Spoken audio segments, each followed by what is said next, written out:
Indudablemente Colombia vivió en los años 80, 90, ya lo hemos comentado hace mucho tiempo, diferentes problemas con el narcotráfico y terrorismo, y a partir de allí el gobierno de entonces planificó y trabajó en conjunto con los Estados Unidos y formaron el denominado Plan Colombia. ¿Qué resultados se dieron desde esa época? Y las bases norteamericanas han constituido un apoyo irrestricto a la lucha contra el narcotráfico con resultados positivos, según su análisis, ¿o no? La verdad sea dicha, sobre los números, sobre los impactos de eso que usted denomina Plan Colombia, que efectivamente así se llamó, fueron de dos vías. La mayor de las vías es los resultados más importantes en materia de contrarrestación en el tema del narcotráfico. Es que en Colombia se conjugan los narcotraficantes puros y una guerrilla que desde su concepto se amarran al narcotráfico para subsistir. Entonces, esos narcotraficantes puros más la guerrilla dieron al traste con la tranquilidad de muchos territorios colombianos. Entonces, Colombia define levanta la bandera a Estados Unidos y le dice, por favor, deme una mano, porque verdaderamente esto me está quedando grande. Y eso hay que entenderlo así. Los estados no se pueden quedar inermes mirándose, los ciudadanos, los gobernantes, los diputados, qué sé yo, los jueces, los togados, mirándose, ¿qué hacemos? Y entre otras cosas porque Colombia entendió que la soberanía no era una cosa tan pétrea, pues inmodificable. Colombia entendió que había que solicitarle a los que sabían, los que tenían el dinero, los que tenían la tecnología, la experiencia en el mundo, como Estados Unidos, decirle, ayúdenos, porque nos están acabando el país, las guerrillas del narcotráfico y los narcotraficantes puros que entre otras cosas, Natalie y José y la audiencia, no hemos escapado hoy por hoy de ellos. Volvimos a encender unas llamas muy tremendamente altas en virtud de lo que hizo Juan Manuel Santos al proteger a los narcoterroristas de las FARC. Entonces, la verdad sea dicha, el Plan Colombia fue exitoso. Se arrinconaron a los actores armados del narcotráfico, primero con Pastrana, que lo inició, y Álvaro Uribe, que remató la situación muy exitosamente con la ayuda de los Estados Unidos. La suerte, diputada y José y audiencia, es que es necesario la ayuda externa para contrarrestar todo el desorden en que se envuelve el narcotráfico frente a las sociedades. Ahora, es indudable que efectivamente Ecuador atraviesa un problema similar al de Colombia y en su momento también al de Perú con el terrorismo y narcotráfico, no a los niveles del terrorismo que llegó Colombia en los 80 y finales de los 90, es indudable, o tampoco lo que ocurrió en Perú con el MRTA y Sendero Luminoso. Sin embargo, estamos atravesando un problema gravísimo y no podemos solos, y está clarísimo aquello. Ayer en la Asamblea se discutió un debate muy intenso. Natalie, ¿cuál es el resumen primero de este debate? Antes de ver también un video resumen de lo que ocurrió, porque quienes critican esta reforma y esta ley definitivamente están diciendo que se le abre la oportunidad a que esto no sea algo exitoso para el país, sino un peligro. ¿Cuál es el argumento de ADN y, por supuesto, del presidente de la República? Gracias, José. Justamente con lo que mencionaba Juan Fernando, ya nosotros nos encontramos a una amenaza que demanda poderes extraordinarios para poder enfrentarla. Ya no es la delincuencia común, es el crimen organizado transnacional. Estamos justamente en esa lucha contra organizaciones poderosas, violentas, que no dudan en corromper y matar. Por eso mismo esta reforma es fundamental para el país, porque solos no podemos. Necesitamos la interdicción en seguridad de los espacios aéreos, marítimos, fluviales, terrestres. Necesitamos agencias de inteligencia, de investigación especiales de otros países que operen conjuntamente con el Ecuador. Eso es lo que necesitamos. Ya sabemos que la vieja política que se opone a todo por sus ideologías se oponen también a este tema porque dicen que existe una falta de soberanía. Pero yo lo que me pregunto es, ¿qué mejor soberanía que el ciudadano demuestre en las urnas la expresión de los soberanos en las urnas, si es que están o no están de acuerdo con la presencia de bases militares extranjeras en el país, que estamos en este momento? Todos somos testigos que necesitamos estas operaciones conjuntas junto con las Fuerzas Armadas y la Policía Nacional del Ecuador.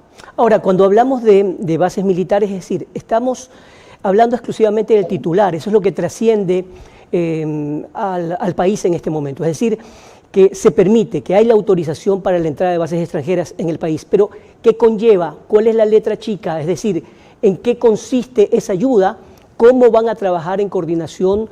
En el caso, por supuesto, que todo esto se apruebe, porque recordemos que esta es la primera fase, luego esto tiene que ir a un referéndum, pero de eso hablaremos más adelante. Pero, ¿qué es lo que más se detalla justamente en estas reformas y en esta ley?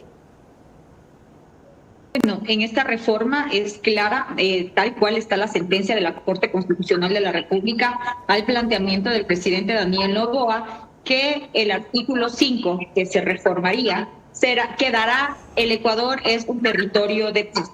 Nosotros, todo esto se va a realizar en un marco de respeto al derecho internacional y a la Constitución de la República, tal como está establecido en la sentencia de la Corte Constitucional. Así que en ese tema no hay ningún problema que digan que los países que van a venir con las bases militares extranjeras van a poner su ley. No será así, porque esto va a ser de acuerdo a la ley y a la Constitución de la República del Ecuador. Ahora, a propósito de eso, cuando se habla de que bases extranjeras vendrán o vendrían al país, no estamos hablando exclusivamente de los Estados Unidos. ¿De qué otros países estamos hablando? Sin duda, José, muy importante, no es únicamente Estados Unidos. Sin duda, Estados Unidos es nuestro principal socio estratégico, pero hay otros países, nosotros ya eso se revisará y se anunciará públicamente de manera oficial cuando tengamos ya la decisión con qué país se va a trabajar. Tengamos en cuenta que el presidente de la República, incluso semanas atrás, realizó una gira por varios países en Europa en donde le ofrecieron la ayuda en seguridad, por ejemplo, Francia, por ejemplo, Israel. Así que son países que también podrían venir a realizar una cooperación internacional, pero esto, como lo manifiesto, se dará a conocer en el momento oportuno. En este momento nos encontramos en el proceso previo a que se dé paso al referéndum. Bien, Juan Fernando, nos gustaría que nos analices y nos expliques qué ocurría en Colombia o qué ocurre con respecto a la coordinación de esas fuerzas extranjeras, de esas fuerzas norteamericanas en conjunto con la policía y las Fuerzas Armadas de Colombia. ¿Cómo manejan esta situación? Tomando en cuenta que hubo una época, que también yo la conocí, en que inclusive había un territorio desmilitarizado, es decir, se le entregó a las FARC San Vicente del Caguán para que prácticamente ellos lo utilicen. Entonces, después de todo eso, y vino el proceso de paz, etcétera, ¿cómo era la coordinación entre Fuerzas Armadas y las fuerzas extranjeras?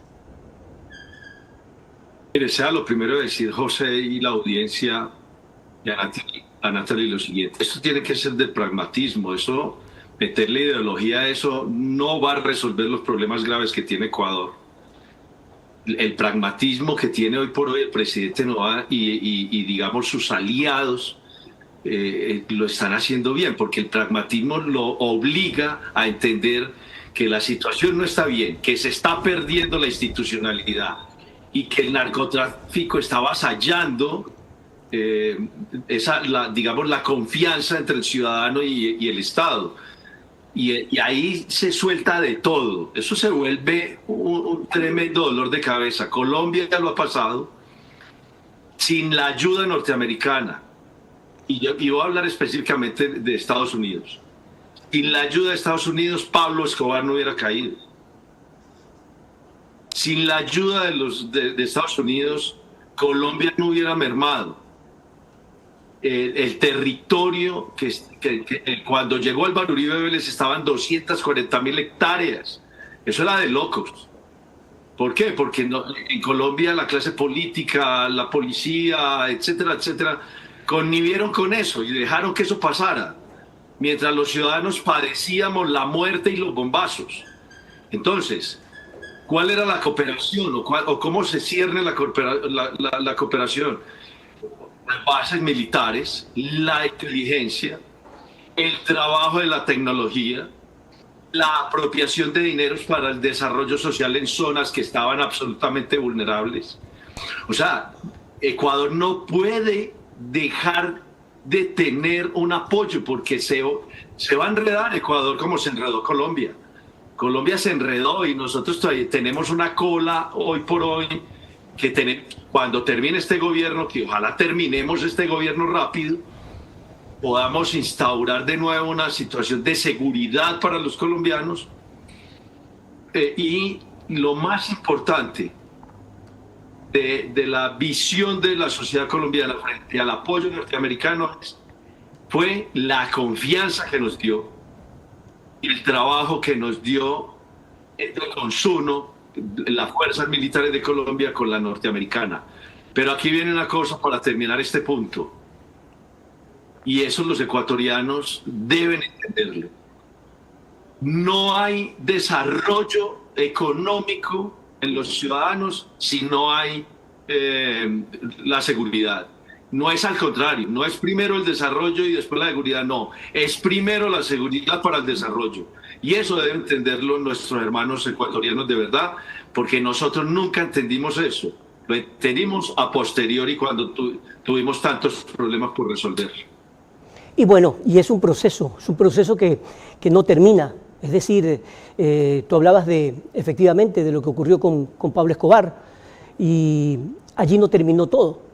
Es decir, esto ha continuado porque también, así como las Fuerzas Armadas de los diferentes países trabajan en función de inteligencia, de contrarrestar al narcotráfico, pues ellos también tienen su inteligencia y también están trabajando permanentemente en diferentes partes del mundo. Y de hecho aquí en Ecuador no podemos hablar exclusivamente de un grupo, hay muchísimos grupos. Vamos a ir a una pausa comercial y continuamos con más de Hora Cero.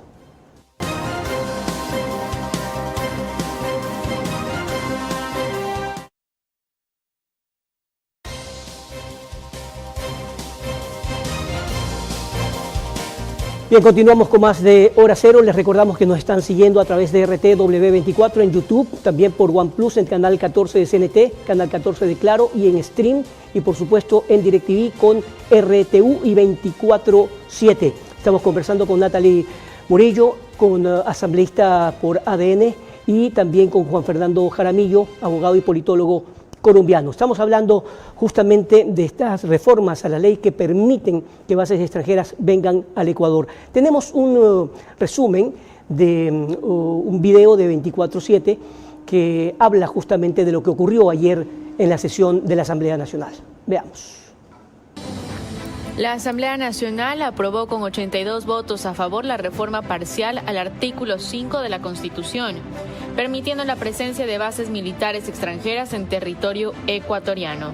La medida, que fue propuesta por el presidente Daniel Noboa mediante el decreto ejecutivo número 425, fue respaldada parcialmente por los bloques de ADN y el Partido Social Cristiano, mientras que la Revolución Ciudadana mostró su firme oposición, alegando que esto comprometería la soberanía territorial del país. La reforma busca mejorar la cooperación internacional en la lucha contra el narcotráfico y otras amenazas transnacionales, pero ha generado intensos debates sobre la posible vulneración de la soberanía nacional. Durante el debate, Fernando Jaramillo, asambleísta de ADN, defendió la propuesta, recordando las dificultades que trajo para Ecuador la retirada de la base de Manta, un punto estratégico clave para el control del narcotráfico.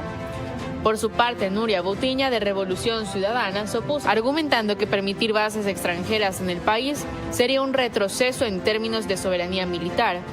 Deja abierta la posibilidad de que decisiones políticas coyunturales comprometan de forma irreversible la soberanía territorial y militar del Estado ecuatoriano.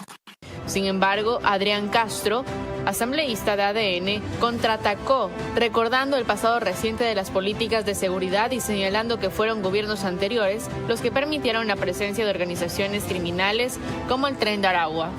Recordemos lo que pasó en el país en el pasado. ¿Quién le abrió las puertas al Tren de Aragua, pues? ¿Quién legalizó a los Latin Kings? ¿Quién legalizó a los Nietas? ¡Háganse cargo! Aquí estamos hablando de cooperación internacional y los ejemplos están a la vista. ¿Qué ha hecho la Europol? ¿Qué ha hecho la OTAN? ¿Qué ha hecho la DEA?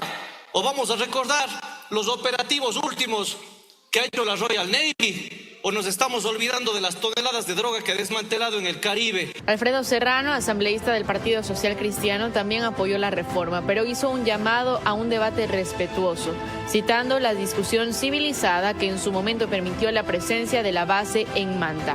Tras la aprobación, la Corte Constitucional tendrá que emitir un dictamen que remite el texto al referéndum. Esto permitirá que los ecuatorianos decidan sobre esta reforma en los próximos 45 días, abriendo un debate clave sobre el futuro de la soberanía y la seguridad del país.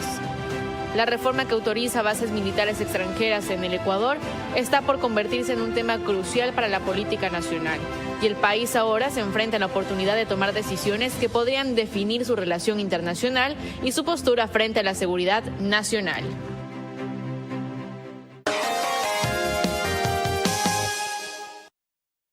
Este es un tema que conlleva un amplio análisis y pensamiento crítico de todo el país, Natalie. A propósito de lo que ocurrió ayer, ¿cuál es la estrategia que tienen como asambleístas y por supuesto como gobierno para que esto sea bien comunicado, para que se entienda? Porque recordemos que Guillermo Lasso propuso ya una consulta y en esa consulta no fue aprobada una pregunta que tenía que ver justamente con esto. Es decir, lamentablemente en nuestro país todo gira en torno a la política más allá del pensamiento ideal, lógico, de análisis concreto de qué nos conviene y qué no. Bueno, José, creo que primero no se podría comparar al gobierno de Daniel Noboa con el del expresidente Guillermo Lasso. Que obviamente la consulta popular, una consulta muy importante, no tuvo los votos por el rechazo que tenía ante los votantes, a diferencia de lo que pasa con el presidente Daniel Noboa, que es evidente que después casi de 20 años de estar el país sometido por una política de la Revolución Ciudadana, el país dijo que ya no quería más de eso y esa es la decisión que nos dio 66 curules en las pasadas elecciones y le volvió a dar el mandato al presidente Daniel Noboa. Aquí es importante que la ciudadanía tenga claro, y nosotros vamos a darle a conocer así, que este no es un tema de ideologías, este no es temas de cálculos electorales, esto es el derecho a las familias de vivir sin miedo, por el deber que tiene el Estado de garantizar la seguridad y por el futuro de un país que lo único que nos exige es someter a las organizaciones criminales globales que operan integradamente en el Ecuador. Justamente, como bien lo decía ahorita, lo que necesitamos es poder tener seguridad para que en ese momento se pueda fluir el tema económico y poderle dar sostenibilidad también en la parte económica al Ecuador. Así que en eso nosotros vamos a seguir trabajando para ello. Nosotros hemos escuchado el clamor de la ciudadanía por el tema de seguridad y por eso justamente ayer se cumplió con el país, porque la voz de los ciudadanos estuvo de guía de nuestros mandantes al aprobar esta reforma. Cuando he recorrido, lo hablo personalmente, cuando he recorrido las calles, los barrios del país, la ciudadanía dice que está de acuerdo con esta reforma para poder tener cooperación internacional por medio de las bases militares extranjeras, porque sabemos a qué enemigo nos estamos enfrentando. Esto es justamente evidenciar que el Ecuador no se rinde, que nosotros vamos a estar unidos. que vamos a poder recuperar la paz. Y algo muy importante, esta acción, esta reforma es parte de todo el paquete de acciones que están dentro de la estrategia que tiene el presidente Daniel Noboa para poder dar un giro, para poder acabar con las economías criminales, con los grupos de delincuencia organizada que existen en el país. Ahora, está claro, es evidente que la Asamblea con esto está demostrando que tiene o que le está dando una importancia enorme de entrada a los problemas más acuciantes que tiene el país. Pero también está claro que no es la única medida y que esto tiene que ir en una correlación de un trabajo para mejorar el tejido social, para que los 221 municipios trabajen en conjunto, así como las prefecturas y los ministerios, con la sociedad civil para construir definitivamente un mejor futuro. Conversaba con colegas periodistas y también con amigos ciudadanos que nos decían, más allá de las leyes necesitamos decisión, y vemos una decisión gubernamental que tiene que ser apoyada también por los demás estamentos del país, como por ejemplo el judicial, que hay un problema enorme. Los policías se quejan de que hay un carrusel. Toman a los delincuentes y a los pocos días, semanas o meses salen nuevamente a delinquir, y ese es un problema gravísimo que también hay que solucionarlo, y que eso no se soluciona con que vengan bases extranjeras. Por ejemplo, Juan Fernando, ¿cómo trabaja Colombia en ese sentido? Llegaron inclusive a tener jueces y fiscales sin rostro en Colombia, a ese nivel llegaron. A ese nivel llegamos porque la tolerancia de la clase política en su momento y de algunos nichos de la sociedad, a eso llegamos, José y Natalie y toda la audiencia, porque la verdad sea dicha, nosotros somos muy complacientes en América Latina, hombre.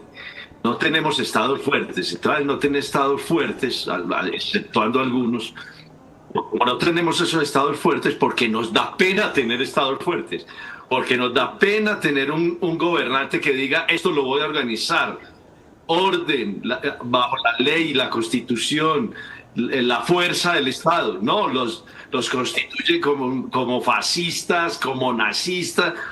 Nos estamos dejando acorralar en América Latina de una narrativa y eso no es posible. Los gobernantes tienen que responder para salvar las sociedades, no para salvar el pensamiento o la ideología de una izquierda caduca que nunca le ha importado la seguridad de los ciudadanos. Entonces, estamos ante un territorio ecuatoriano que ha ingresado con fuerza el narco, que ha ingresado con fuerza no solamente en lo interno, sino narcos de México, de Colombia, etcétera, etcétera. Y entonces la gente está pensando que se va a quedar quieto un gobierno que tiene toda la legitimidad en este momento y que se puede dar, gastarse unos puntos políticos sobre eso. Colombia, en el año 2002, teníamos 28.000 muertos al año. 28.000 muertos al año. Por Dios. Ecuador está teniendo por cada hora un muerto en este momento. Cada hora un muerto. ¿Por qué no frenar con una buena ayuda tecnológica de inteligencia y de apoyo de dinero para las zonas más vulnerables que tiene Ecuador? ¿Por qué ponernos? Escuchaba a la asambleísta de Revolución diciendo que estaban entregando la dignidad y la soberanía. La soberanía. Ahora, hay que definir si la soberanía en el mundo hoy por hoy es absoluta. No, la soberanía tiene unas modificaciones en virtud de los acuerdos internacionales, de las necesidades de la seguridad, de la necesidad económica. Uno no puede quedarse ahí pensando que es que no se puede mover nadie, no puede entrar nadie, no puede ayudar nadie. No, hace bien el gobierno ecuatoriano en solicitar ayuda para salir de una encrucijada, y la encrucijada es esta Natalie, José y la audiencia. ¿Está Ecuador a un paso de un Estado fallido o no? Esa es la pregunta que se tienen que hacer, porque Colombia estuvo a un paso de un Estado fallido, un Estado inviable, por el narcotráfico y por toda la violencia. ¿Eso quiere la izquierda latinoamericana con Ecuador? ¿Que se llegue a ese punto? Yo creo que sí, pero los ecuatorianos no pueden darle ese gusto a la izquierda. Ahora, Natalie, tomando en referencia lo que hizo Colombia en su momento y que creo que continúa haciéndolo, hubo una parte fundamental en donde se involucró a la sociedad. La academia fue fundamental, por un lado, y también la sociedad civil, es decir, todos. Yo recuerdo la cantidad de marchas, las marchas blancas, como denominaban, las marchas por la paz, exigiendo que se termine la guerrilla de la FARC o que el Estado vaya a recuperar justamente la seguridad y la tranquilidad. Pero por otro lado, hubo otra parte del Estado que se dedicó a fortalecer el turismo, la energía, la economía y que los organismos internacionales inviertan en ese país. Es decir, ese país se dividió en el que, por un lado, sucumbían con el problema del narcotráfico y terrorismo y por otro lado tenían que seguir avanzando y decirle no al miedo. En este país, si conversamos con cada uno de compañeros, colegas, amigos, familiares, etcétera, hay miedo. Indudablemente salir a las calles tiene otro componente, viajar por el interior tiene otro componente diferente a la de muchísimos años atrás. Sin embargo, la gente tiene que producir y tiene que salir adelante. Y lo que queremos los ecuatorianos es contar con fuerzas armadas y con una policía fuerte y además respaldada por el gobierno. Y en ese contexto, el trabajo no puede ser solamente de la Asamblea. Y a eso iba con la pregunta anterior. Natalie, ¿cómo van a pedir, a solicitar, a exigir también esa ayuda de las otras organizaciones del Estado en general? Bueno, José, aquí es un tema de corresponsabilidad también, como usted bien nos señala, poder también recibir los aportes y trabajar en conjunto con la academia, con la sociedad civil y demás. Creo que eso es importante. Incluso aquí con Juan Fernando, que él me dirá que no estoy equivocada porque yo he seguido de cerca la problemática en materia de seguridad de Colombia, como en la época, justamente cuando se estaba combatiendo a Pablo Escobar, todos se unieron, porque lo que mencionaba hace un momento, este no es un tema de actuar en soledad, este es un tema de actuar en conjunto. Si el crimen organizado opera en conjunto, ¿por qué nosotros como políticos, como ciudadanos, como sociedad civil, no podemos también actuar en conjunto para poderlo sacar? Y ahí también, por ejemplo, la empresa privada que pueda juntarse para ayudar con acciones, con temas de inclusión, para que nuestros niños, nuestros jóvenes no sigan siendo víctimas, que no sigan siendo cooptados por el crimen, que sabemos que en este momento les coopta para que esté dentro de sus grupos delictivos. Incluso días atrás salió una noticia que en Chimborazo incluso estaban reclutando a los menores de edad que no tenían ningún antecedente penal. ¿Por qué? Porque saben que en el momento en que ingresan de inmediato les liberan. Entonces, a eso necesitamos nosotros romper también. Y para eso, obviamente, es necesario que todos actuemos en conjunto, no de manera dividida, sino en conjunto, pensando en el bienestar de los ecuatorianos. Ahora, es importante también tocar este tema, Juan Fernando, muy, muy delicado, pero que evidentemente es una realidad en países como Colombia. Muchos hacendados, muchos empresarios que temían por sus vidas, que estaban vacunados, etcétera, lo que optaron fue por contratar a grupos para que los defiendan y en un momento dado eso se convirtió en los denominados grupos paramilitares. Y ese es un peligro latente que existe en nuestro país. ¿Cómo evitarlo? Mire, evitar eso es impajaritable hoy por hoy en América Latina. ¿Por qué? Porque crear un paraestado con armamento y demás se vuelve, digamos, la desconfianza sobre la institucionalidad y la confianza en la delincuencia para que le resuelva los problemas de seguridad. Sin duda, en Colombia hubo una explosión porque las FARC y el ELN narcoterroristas, porque es que esas revoluciones verdaderamente en Colombia nunca fueron, exceptuando en el siglo anterior, pues en sus inicios, pues ideológicas y tal, pero después se descontrolaron y se metieron a narcotráficos sin duda y a hacer terrorismo. Pero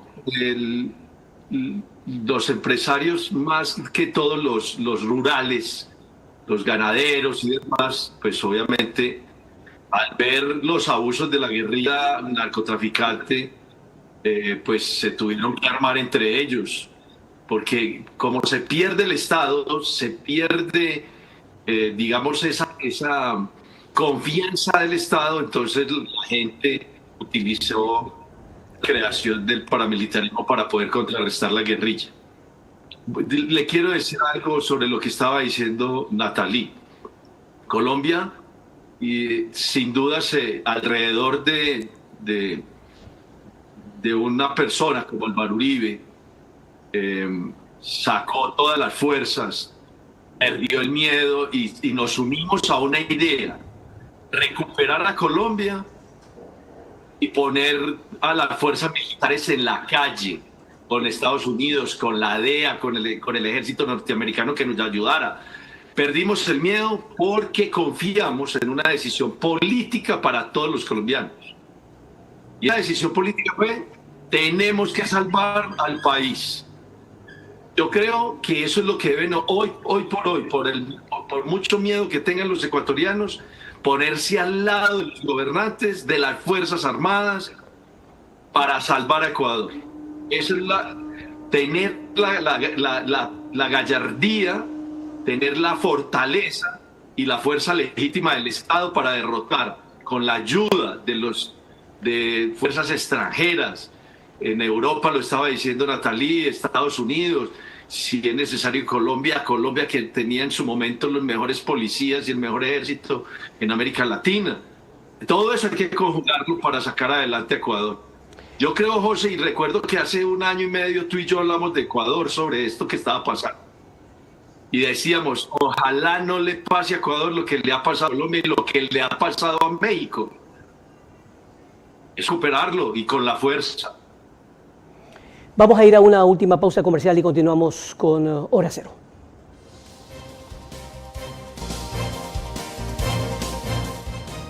Bien, vamos a la parte final de Hora Cero. Le agradecemos a Natalie Morillo por estar con nosotros. Sabemos que tiene otro compromiso, así que le mostraremos unos 3 o 4 minutos más. Y Juan Fernando Jaramillo, que está en Colombia. La última parte debería tocarse en función de lo que va a ocurrir en materia legal en nuestro país. ¿Cómo se prepara es decir, el contexto de lo que se viene para decirle a la gente que esté a favor? Porque en este momento, efectivamente, el gobierno goza de una credibilidad y también de confianza del país. Este es el momento, estamos a 40, 45 días de que pueda ocurrir un referéndum. ¿Es eso cierto? ¿Falta algo más? ¿Cómo convencer a los ciudadanos que, tal como decía Juan Fernando, en Colombia la mayoría, por no decir todos, se unieron en confiar en un gobierno para salir adelante? Bueno, José, creo que es importante darle a conocer a toda la ciudadanía que este no es un cheque en blanco, que se está siguiendo la norma, tal como la sentencia, lo estableció la sentencia de la Corte Constitucional.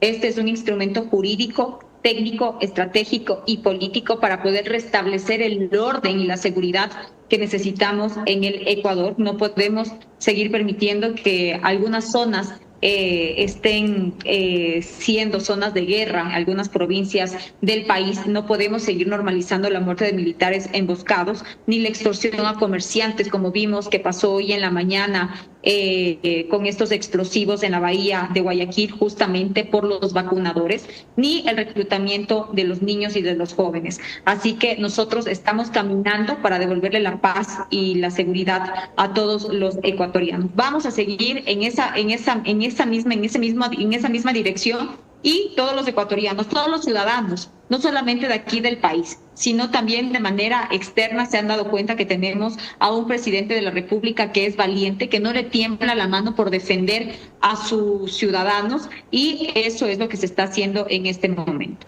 Hay que precisar también que la Asamblea, no solamente ADN, está de acuerdo, por supuesto, con esta propuesta que ayer ya fue aprobada, sino también con independientes y el propio Partido Social Cristiano. ¿A quiénes más piensan sumar para continuar con las ventajas que deben tener en otras leyes adyacentes a esta en la Asamblea?